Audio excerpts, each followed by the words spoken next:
Good morning friends. आज हम physics की जो प्रमुख ब्रांचेस है उसके बारे में अध्ययन करेंगे, तो आप मेरे साथ बने रहिए। और सबसे पहले अपन देखते हैं फिजिक्स का अर्थ क्या होता है। ठीक है, या भौतिकी। भौतिकी शब्द, एक मिनट। भौतिकी शब्द ग्रीक भाषा फ्यूस्का से लिया गया, जिसका अर्थ था प्रकृति।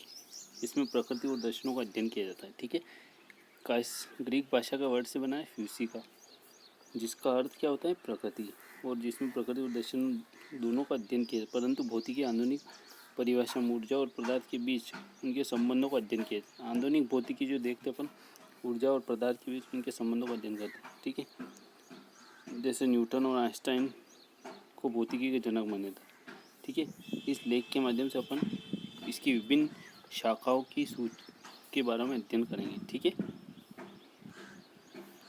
देखिए, भौतिकों को प्रमुख दो भागों में बांटा गया है। पहला है चिर सम्मत भौतिकी, क्लासिकल फिजिक्स बोलते हैं इसको अपन, और दूसरा जो है मॉडर्न फिजिक्स। ठीक है, आधुनिक भौतिकी। चिर सम्मत फिजिक्स में देखते हैं सबसे पहले। देखिए, सन 1900 ईस्वी तक भौतिकी को चिर सम्मत भौतिकी माने। इसकी उपशाखा इस प्रकार है। ऑप्शन ए यांत्रिकी, ठीक है, या मैकेनिक्स। इसमें गुणों, द्रव्य के गुणों और प्रकाश की अपेक्षा निम्न चाल से चलने वाली वस्तु की गति का अध्ययन किया जाता है। ठीक है, इसमें क्या होता है, द्रव्य के गुणों और प्रकाश की अपेक्षा जो निम्न चाल से चलने वाली वस्तु है उनकी गति का अध्ययन किया जाता था। ठीक, नेक्स्ट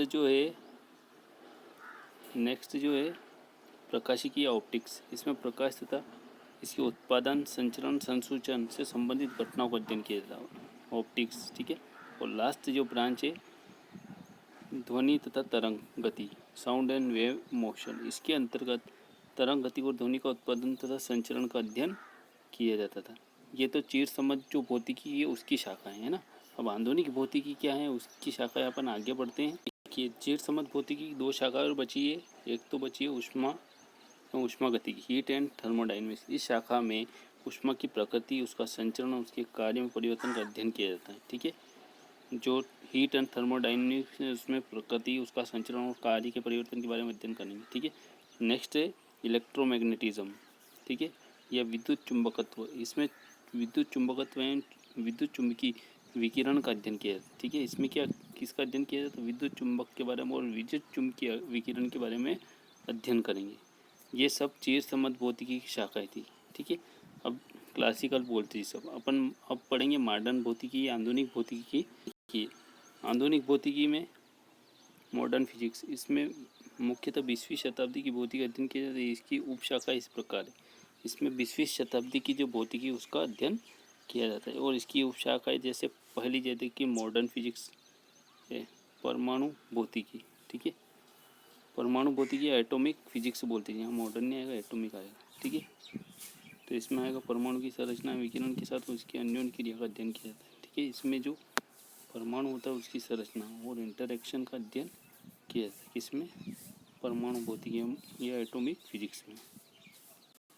आगे जो दे रखा है नाभिकीय भौतिकी, न्यूक्लियर फिजिक्स। इसमें नाभिक की संरचना एवं नाभिकीय कणों की अन्योन्य क्रियाओं को अध्ययन किया जाता है ना। इसमें नाभिक जो होता है, न्यूक्लियस, उसकी संरचना और उसके बीच जो इंटररिएक्शंस होते हैं, अन्योन्य क्रियाएं, उन सब का अध्ययन नाभिकीय भौतिकी में किया जाता है। ठीक है, आगे देखिए क्वांटम फिजिक्स या क्वांटम यांत्रिकी। ये एक प्रकार की विशेष प्रकार की यांत्रिकी जिसमें अणुओं, परमाणुओं, नाभिकीय कणों के व्यवहार का अध्ययन किया। क्वांटम फिजिक्स में मॉलिक्यूल, एटम एंड न्यूक्लियर कणों के व्यवहार का, बिहेवियर न्यूक्लियर मॉलिक्यूल का अध्ययन किया जाता है। आगे देखिए अपेक्षिकता सिद्धांत, थ्योरी ऑफ रिलेटिविटी। ठीक है, ये बहुत सी बार पूछा गया है कि अपेक्षिकता सिद्धांत या थ्योरी ऑफ रिलेटिविटी किसने दी। 1905 में आइंस्टाइन ने अपेक्षिकता का विशिष्ट सिद्धांत प्रतिपादित किया है, जिसमें उन्होंने नियमों का वर्णन किया जो बहुत उच्च वेग से चलने वाले कणों की गति पर लागू होते। बाद में 1915 में आइंस्टाइन ने अपेक्षिकता का व्यापक सिद्धांत प्रस्तुत किया, जिसे गुरुत्वाकर्षण की व्याख्या की गई। ठीक है, बाद में क्या हुआ, व्यापक रूप से 1915 में सिद्धांत को प्रस्तुत किया, जिसमें गुरुत्वाकर्षण की भी व्याख्या की गई। ठीक है, नेक्स्ट देखो विश्व विज्ञान और अंतरिक्ष अन्वेषण, कॉस्मोलॉजी एंड स्पेस एक्सप्लोरेशन।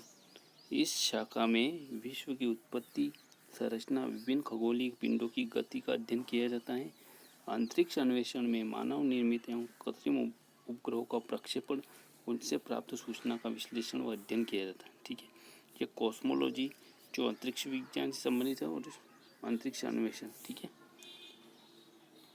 ये 5वीं ब्रांच है। अगली ब्रांच देखते अपन। देखिए लास्ट ब्रांच बची है इसकी भी, 6ठी मध्याकार मेसोस्कोपिक फिजिक्स। आजकल स्थूल माइक्रोस्कोपिक